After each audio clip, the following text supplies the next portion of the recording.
সাহাবীদের আদব ছিল এমন, সাহাবীরা বেশি জানতেন, বয়স বেশি ছিল, কিন্তু আদবের রক্ষায়, সম্মান রক্ষার্থে রাসূল এবং আল্লাহ বেশি জানেন, বারবার বলতেন সুবহানাল্লাহ। এটা আদব। আর সমাজ থেকে আদব উঠে গেছে। সমাজ থেকে আদব আছে? আদব কথা বলেন না যে আদব আছে? আদবই নেই। আর যে সমাজে আদব না, ওই সমাজে ইবাদত নেই, যা করতে সব ভুয়া। এখন আপনারা বলেন হুজুর নামাজ পড়ে রোজা করে, করেন, অসুবিধা নেই। আদবে আউলিয়া, যেখানে আদব নাই, যেখানে বিনয় নাই, যেখানে সম্মান নাই, সেটা কোনো ধর্মই নয়। বড়দের সম্মান নাই, বড়দেরকে বুড়া বলে। কি বলে? ওই যে এক হুজুর মুরব্বী বলেছে, ওই মুরব্বী এমন ভাবে ভাইরাল হয়েছে সারা দুনিয়ায়, মুরব্বী, তাই না? তা আসলে মুরব্বী ঠিক আছে, মুরব্বীটা অঠিক না, এটা ঠিক সঠিক, এটা ব্যাঠিক না। কিন্তু মুরব্বীদের সম্মান কোথায়? তাদের সম্মান নাই। আবার অপর দিকে যারা ছোট শিশু অথবা যারা স্নেহ পাওয়ার, তাদেরটাও নেই। মানে উভয়টা এলোমেলো হয়ে গিয়েছে। এর একটি মাত্র কারণ, আদবের শিক্ষা আর নাই। কি বলেন আপনারা? প্রাইমারিতে আদবের শিক্ষা নাই, স্কুলে নাই, হাই স্কুলে নাই, কলেজে নাই, বিশ্ববিদ্যালয়ে নাই, ওদিক তো নাই, এদিকে নাই, যখন ওদিকে কোথায় থাকে?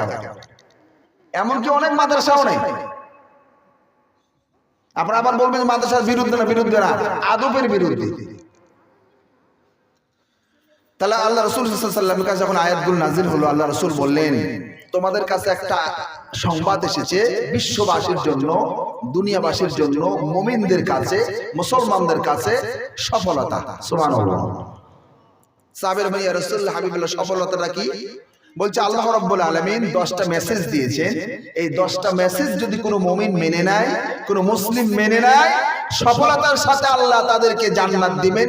জান্নাত দিবেন কোনটা তাও আল্লাহ বলে দিয়েছে। জান্নাত কোনটা চান আপনারা? হ্যাঁ, আল্লাহ বলে দিয়েছে কোনটা দিবে, ওটা আমরা আল্লাহর কোরআন থেকে শুনবো। কি বলেন? না কোনটা আপনারা শুনবেন? আল্লাহরটা নিজেরটা? আল্লাহটা। আল্লাহু আকবার।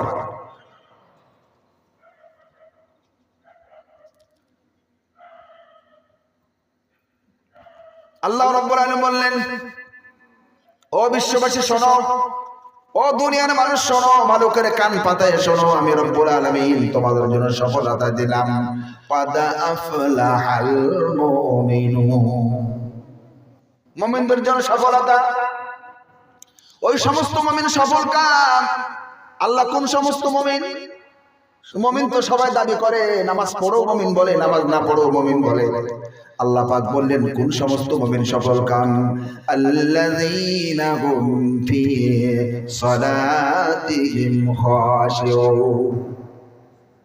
ও আল্লাহ, কোন সমস্ত মুমিন সফল কাম?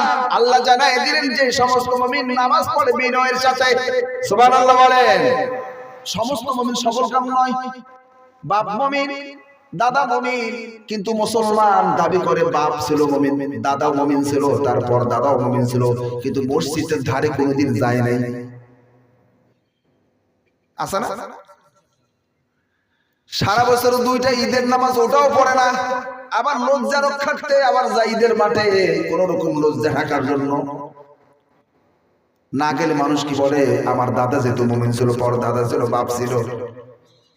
আল্লাহ পাক বলে মুমিন কারা? মুমিনের লক্ষণগুলো আল্লাহ পাক এখানে তুলে ধরেছেন। আল্লাহ পাক বলেন قد أفلح المؤمنون,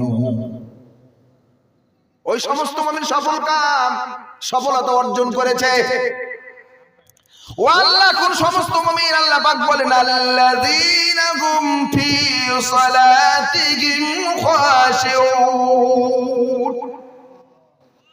যারা নামাজে খুশু খুজু বিনয়ের সাথে নামাজ আদায় করে, আল্লাহর যে হুকুম যেভাবে আদায় করা দরকার সেভাবে আদায় করে।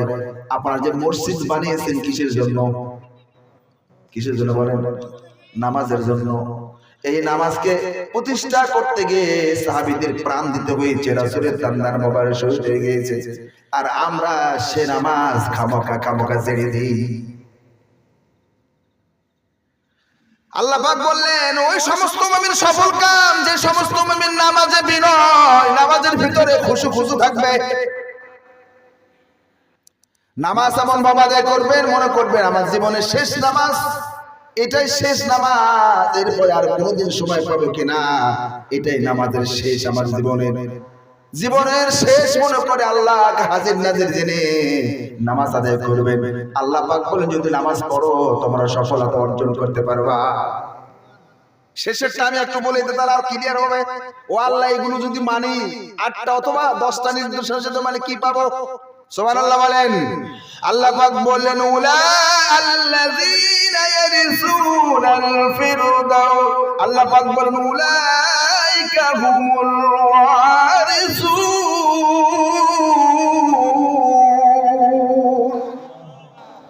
যারা এই সমস্ত মুমিন নামাজ আদায় করলো খুশু খুশু ভাবে। আর অনেক নির্দেশনা আছে ওগুলো পরে বলছি, শেষেরটাই জন্য বললাম পুরস্কারটা আল্লাহ কি দিবেন। আল্লাহ পাক বললেন যারা এগুলো মেনে নিবে আমি আল্লাহ পাক ওই সমস্ত মুমিনদের জন্য একটা শুভ সংবাদ দিলাম, তাদেরকে ওয়ারিস বানায় দিলাম। উলাইকা হুমুল ওয়ারিসুন, তারা ওয়ারিস হবে। ওয়ারিস বোঝেন?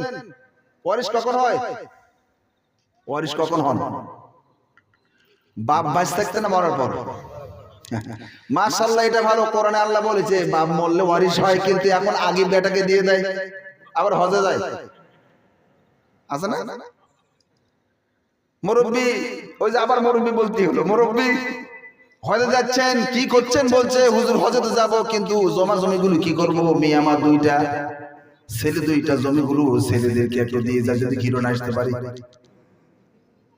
যদি ফিরে আসতে না পারে, ওখানে যদি মারা যায়, তারপরে ওখানে মারা গেলে সমস্যা কি?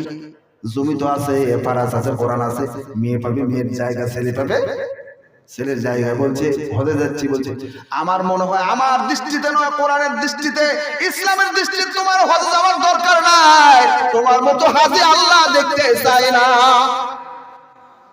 আল্লাহর কাজ নাই। আপনারা কি বলেন? আমরা তো মনে করি এটা মাশাআল্লাহ হাজি যাচ্ছে হজ মাফ করে আসবে। ওই মাফ না, পাপ করতে গেল। ইসলাম বোঝে নাই, হজে চলে যায়। হ্যাঁ, মেয়েকে ঠকায়া ছেলেকে দিয়ে হজে গেল, হজ হবে? আপনার ফতোয়া দিয়ে দিলেন যে হজ হবে, কেন হবে না বলেন? হাক্কুল্লাহর হাক্কুল ইবাদাত, একটা আল্লাহর হক, একটা বান্দার হক। আল্লাহর হক আদায় করতে গিয়ে ত্রুটি হতে পারে, বিচ্যুতি হতে পারে, ক্ষমা করে দিবে কে? আগফিরু লিমান ইয়াশাউ ওয়া ইউআযযিবু মান ইয়াশাউ, আমি ইচ্ছা করে শাস্তি দিতে পারি, এটা আমার ইখতিয়ার, আমি আল্লাহ ক্ষমাও করে দিতে পারি।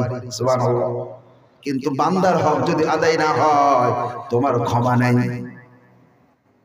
কিসের হক? কেন যান হজ আপনি?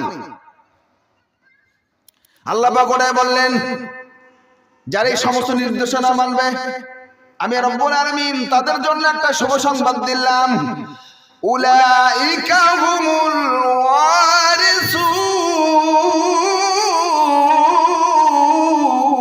ওয়ারিসুন, আমি তাদেরকে ওয়ারিস বানাই দিলাম।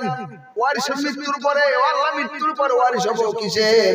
আল্লাহ পাক বললেন আল্লাযীনা ইয়ারিসুনাল ফিরদাউসা হুম ফিহা খালিদুন,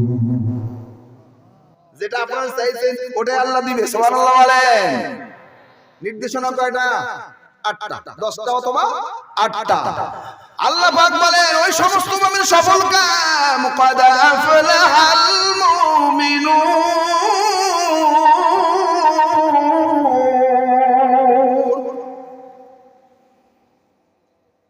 আমরা কি বলেন? মুমিন। আমরা কি? বুকে হাত দেন। আমরা কি মুমিন? দাবি করলে হবে না। মুমিনের কিছু কাজ আছে, কিছু কর্ম আছে। শুধু চাকরিজীবী বললে হবে না, চাকর বললে হবে না, কিছু কাজ করতে হবে অফিসে গিয়ে। যদি আপনি অফিসে ঠিক মতো বজের নির্দেশ না মানেন, রাষ্ট্রীয় বিধান না মানেন, অফিসের যে শিডিউল আছে তা না মানেন, ডিসিপ্লিন মেইনটেইন না করেন, তাহলে আপনাকে 1 দিন 2 দিন 3 দিন এই করতে করতে একদম শোকজ করবে। এরপর যদি বেয়াদবি করেন, এরপর আপনাকে একটা শোকজ করে আপনাকে সাসপেন্ড করে রাখবে। এরপরে যদি আপনি দেখা যান সাসপেন্ডের পরও পরিবর্তন না হয়, একদিন লাল টিকিট দিয়ে বলবে বাড়িতে বসে থাকেন, আর চাকরির দরকার নেই। বলবে কিনা বলে? এরপর আল্লাহ পাক বলে, বান্দা আমি তোমাদের জন্য এত নিয়ামতের জায়গা রেখে দিলাম জান্নাত, আর তোমরা আমার জান্নাতকে ভুলে গিয়ে দুনিয়া পেয়ে দুনিয়ার পাগল হয়ে গিয়েছো। দুনিয়া তো পাওয়ার দরকার আছে। ও আল্লাহ, আমরা জান্নাত তো মরার পর দুনিয়া কি পাবো?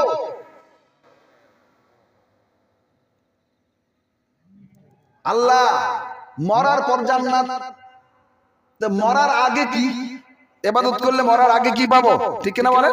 আগের দরকার, আগেরটা দরকার, ঠিক বলেন? মরার পরে জান্নাত যাব, আল্লাহ মরার পরে আগেরটা কি পাবো? আল্লাহ পাক বললেন, যারা আমার গোলামি করবে, আমার দাসত্ব করবে, আমার হুকুম মেনে নিবে, আমি রব্বুল আলামিন তাদের জন্য নিয়ামতের ভান্ডার রেখে দিয়েছি দুনিয়ায়। যেদিকে তাকাবে আমি আল্লাহ পাক তার জন্য নিয়ামতের ভান্ডার রেখে দিয়েছি। সুবহানাল্লাহ। ও আল্লাহ কি দিবেন? আল্লাহ পাক বলেন, আমার গোলামি করলে আমি কি দিব জানো? ফালিয়াবুদু রাব্ব হাযাল বাইত।